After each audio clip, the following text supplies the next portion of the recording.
everyone, welcome to NCERT Easy Explanation. Today we are going to start a new chapter from class 12, that is chapter number 2, Sexual Reproduction in Flowering Plant.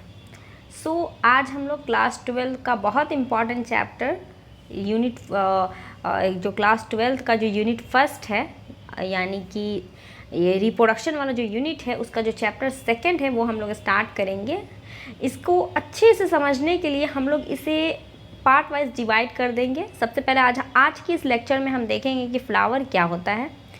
Second में हम लोग बात करेंगे कि pre fertilisation structure और events क्या हैं। फिर हम लोग देखेंगे कि डबल फर्टिलाइजेशंस का क्या मतलब है, फिर पोस्ट फर्टिलाइजेशन, और लास्टली हम लोग देखेंगे एपोमिक्सिस एंड पॉलीइम्ब्रियोनी। सबसे पहले हम लोग देखते हैं कि फ्लावर देखने से पहले एक हल्का सा इंट्रोडक्शन देख लेते हैं।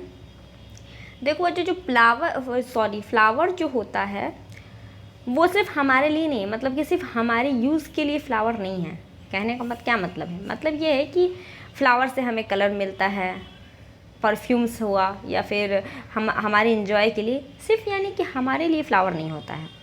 फ्लावर जितने भी फ्लावरिंग प्लांट है वो सारे के सारे सेक्सुअल रिप्रोडक्शन करते हैं, और इस तरह से उन लोग इनफ्लोरेसेंस हुआ फ्लावर का, उसके डिफरेंट पार्ट्स बनाते हैं, और इस तरह से वो लोग भी अपनी लाइफ को आगे बढ़ाते हैं। इस चैप्टर में हम लोग देखेंगे कि मॉर्फोलॉजी, स्ट्रक्चर और सेक्सुअल रिप्रोडक्शन का क्या प्रोसेस होता है फ्लावरिंग प्लांट में, ये सारी चीज़ें हम लोग देखेंगे।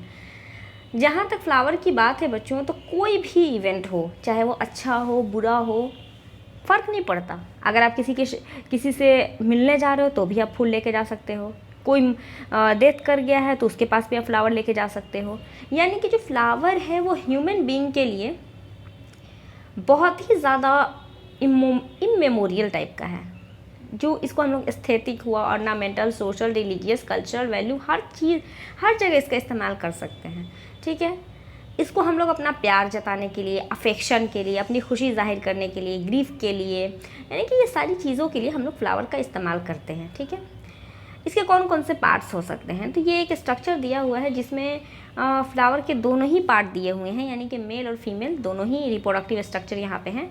ये जो आप स्टिग्मा देख रहे हो, स्टिग्मा, स्टाइल और यहाँ पे ओवरी है, ये फीमेल रिप्रोडक्टिव सिस्टम का पार्ट है। और ये जो फिलामेंट आप देख रहे हो, फिलामेंट और ये एंथर, यानी कि दिस वन, ये हमारा मेल रिप्रोडक्टिव सिस्टम का पार्ट है। ठीक है, इसके अलावा ये जो भी पार्ट आप देखते हो फ्लावर का, जो कलरफुल होता है उसको हम लोग पेटल बोलते हैं, और जो ग्रीन कलर का होता है यानी कि ये दिस इज सेपल। ये ऑलरेडी आप लोग पढ़ चुके होंगे, जब मॉर्फोलॉजी इन द प्लांट आप पढ़े होंगे तो आपने वहाँ पे पढ़ा होगा कि ये सारी चीज़ें क्या है। एनीवेज यहाँ पे हम लोग ब्रीफली इसको बस देखेंगे।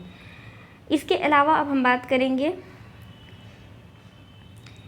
कि to be a biologist, flower जो होता है मॉर्फोलॉजिकल और इमोलॉजिकल मार्वल होता है, साइट होता है सेक्सुअल रिप्रोडक्शन का प्लांट के अंदर। ठीक है, so this is a brief introduction about flower. Now we are going to move our next part of the video, that is pre fertilisation and its event. Video अच्छी लगे तो like, share and subscribe. Thank you.